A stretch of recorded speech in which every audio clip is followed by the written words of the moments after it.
안녕하십니까, 조현욱입니다. 자, 이제 우리 위험물 기능장 실기 과목 이제 오리엔테이션 간단하게 한번 하겠습니다. 자, 여러분들이 이제 위험물 기능장 필기라는 그런 이제 어느 정도 적당한 산은 넘으신 겁니다. 자, 위험물 기능장이 필기보다 실기가 훨씬 더 어렵습니다.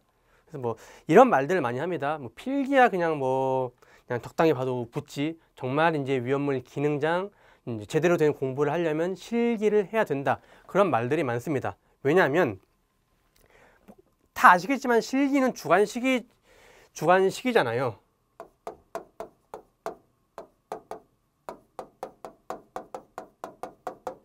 한마디로 내용을 전부 다 알아야지 쓸 수 있습니다. 자, 그런데 이제 뭐 여러 가지 기능장 과목들이 있겠지만 그래도 이제 타 기능장에 비해서는 그나마 좀 위험물 기능장이 쉬운 편에 속하긴 합니다. 자, 그러면 이제 어느 부분이 가장 많이 나오는지 한번 보도록 하겠습니다. 자, 위험물 기능장 실기 합격하려고 하면 일단 두 가지가 필수적으로 마스터 돼야 됩니다. 첫 번째로 반응식.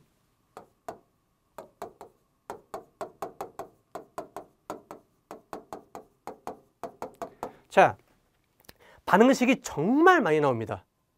그래서 이제 뭐 나오던 것만 나오는 것도 아니고 계속 이제 번갈아 가면서 다양한 반응식들이 나오기 때문에 자, 우리가 이제 책에 여러 반응식이 나와 있습니다. 한마디로 전부 다 암기를 하셔야 됩니다.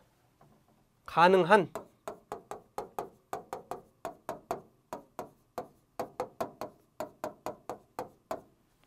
자, 반응식을 전부 다 알면 적어도 한 20점 정도는 그냥 맞출 수 있죠. 자, 우리가 합격을 위해서는 100점 만점에 60점 이상 넘기면 합격을 합니다. 그런데 반응식만 알아도 반응식과 관련된 문제들이 꽤 많이 나오기 때문에 반응식만 알아도 충분한 득점을 할 수 있습니다. 그리고 이제 반응식과 계산 문제.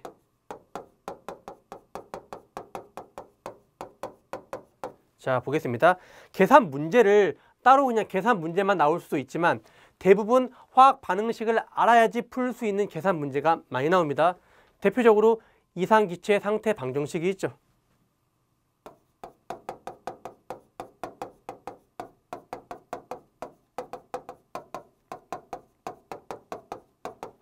자, 어떤 이러한 물질의 부피를 구하시오 또는 물질의 무게를 구하시오 라고 하면 자, 이 PV는 M분의 WRT 이 식을 이용해서 우리가 계산 문제를 풀어줘야 되죠. 자, 그런데 어떤 물질이 뭐 분해했을 때 반응해서 생성되는 어떤 물질에 자, 이렇게 나와버리면 자, 반응을 하거나 분해를 한다라고 하면 전부 다 화학 반응을 했다는 소리죠. 그래서 그 반응식을 또 알아야지 이 계산 문제도 풀 수 있게 됩니다. 그래서 이 1번과 2번은 아주 밀접한 관련이 있습니다. 자, 그래서 자, 이 1번과 2번 반응식과 계산 문제를 여러분들이 전부 다 이제 풀 줄 안다 라고 가정했을 경우에 적어도 한 30-40점 이상은 맞을 수 있습니다. 자, 그러면 어떻습니까?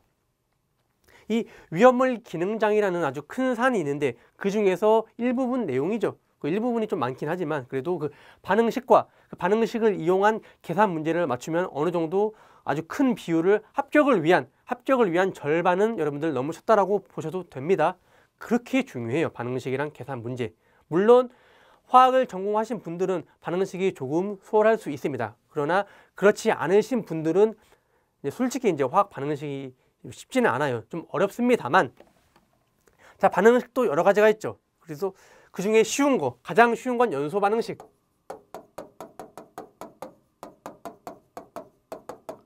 연소 반응식은 연소 생성물만 알면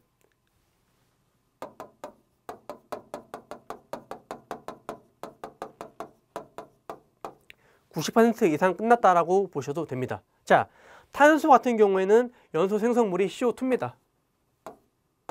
자, 황 같은 경우에는 SO2, 인 같은 경우에는 오산화인, 수소의 연소 생성물은 물이 됩니다. 자, 이런 식으로 연소 생성물을 우리가 다 알고 있으면 앞에 어느 물질이 나오던가 이 연소 생성물을 적어주고선 이제 개수만 맞춰주면 되겠죠. 그래서 상당히 좀 수월해요. 그리고 이제 두 번째로 분해 반응식.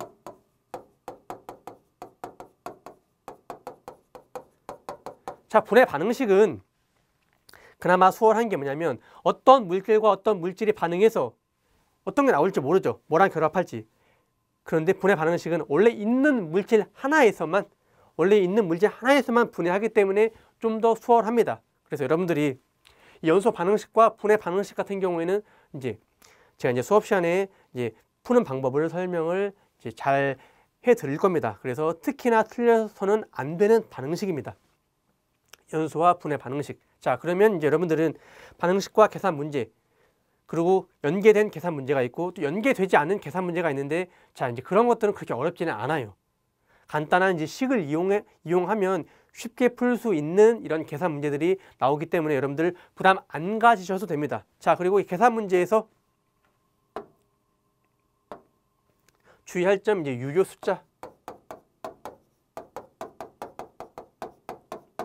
자, 이제 보통 시험지 앞에 유효 숫자는 몇 자짜리까지 하시오라고 이제 주어지기 때문에 그것만 잘 유의하시면 되겠습니다. 자, 이제 그리고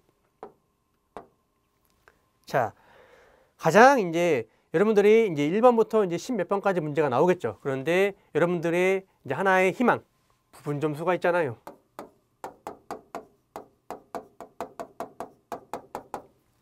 만약에 뭐 3번 문제에 뭐 이렇게 물어봤습니다. 자, 그런데 배점이 10점이에요. 자, 모른다고 안 쓰면 됩니까? 안 됩니까? 안 되죠. 아는 한 최대한 써야 되죠. 자, 그래서 부분 점수를 노리셔야 됩니다. 자, 왜냐면 여러분들이 이제 위험물 기능장에 있는 책 같은 경우에도 이제 위험물 나오는 내용을 압축을 많이 한 책이죠. 그래서 이제 시험에 자주 나오는 것들, 그리고 이제 뭐 기출 문제도 실어놨고, 그리고 이제 요약, 법 같은 경우에도 이제 요약을 해서 올려놓은 게 이제 우리가 이제 볼 책입니다. 그래서 모든 이제 위험물에 있는 내용을 다루지는 못해요. 그래버리면 책이 엄청 두꺼워지겠죠. 그런데 이제 자주 나오는 내용만 담아놨고, 사실 이제 여기 안에 있는 내용만 여러분들이 보셔도 충분히 합격하는 데는 전혀 무리가 없습니다. 자, 그런데 합격을 하려면 부분 점수를 꼭 잘 노리셔야 됩니다. 왜냐하면 100점 만점,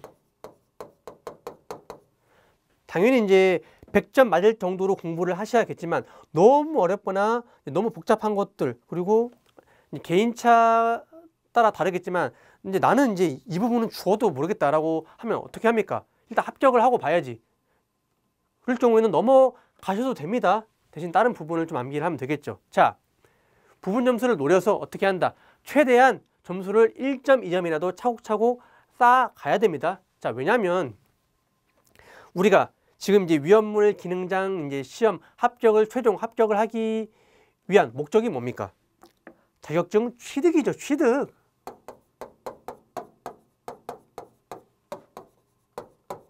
취득이 목적이지.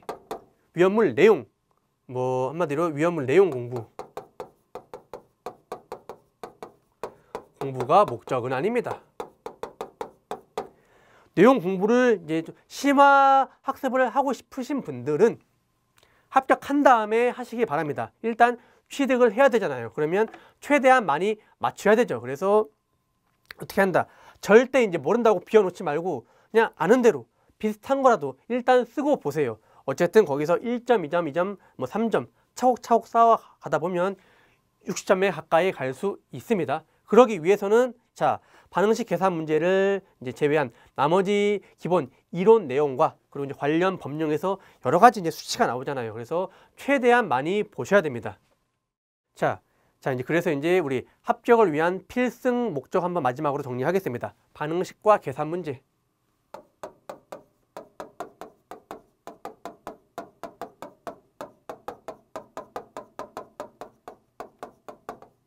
자, 그리고 이제 부분 점수. 자, 부분 점수는 안에 있는 내용에 관한 것입니다. 물론 이제 배점이 낮은 문제들은 쉽기 때문에 여러분들이 쉽게 풀 수 있습니다. 그런데 배점이 높은 문제, 그리고 안에 항목들이 많은 문제는 어떻게 된다? 부분 점수를 받아가면 되는 겁니다. 자, 그래서 60점 이상 여러분들 받아서 전부 다 합격을 하시길 바랍니다. 자, 그러기 위해서 마지막으로 하나 더 당부 드릴 거. 최대한 이제 책을 많이 읽어 보시고 공부를 많이 하시고, 자, 많이 써보시면서 공부를 하시면 됩니다. 왜냐하면 직접 이제 시험장에 가서 써야 되기 때문에 눈으로 보는 것보다 어떻습니까? 많이 이제 써봐야 됩니다. 실기에서는. 자, 이제 그렇게 해서 이 두 가지 여러분들 이제 머릿속에 많이 새기시고 공부를 해주시기 바랍니다. 자, 수고하셨습니다.